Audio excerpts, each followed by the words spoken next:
নমস্কার বন্ধুরা, আজকে আমার ট্রান্সফরমেশন জার্নির 40তম দিন। অফিস থেকে আজকে আস্তে আস্তে প্রায় 9টা বেজে গিয়েছিল এবং খুবই টায়ার্ড ছিলাম।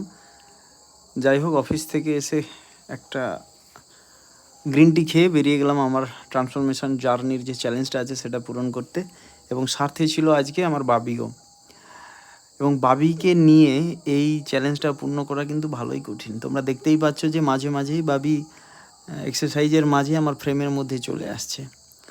তবে এর একটা আনন্দও আছে আলাদা। ছোটোবেলা থেকে তারও একটা অভিজ্ঞতা বলো বা একটা হ্যাবিট তৈরি হয়ে যাচ্ছে, এবং এটা প্রত্যেকটা ছোটো ছেলে বা মেয়েদের মধ্যে থাকা ভালো, তাহলে একটা অভ্যেস গড়ে উঠবে। এবং বাবিকে নিয়েই আজকের চ্যালেঞ্জটা আমি পূর্ণ করলাম। এবং এখানের শীত কিন্তু ভালোই এবারে জাঁকিয়ে বসেছে। আমাদের চালসাতে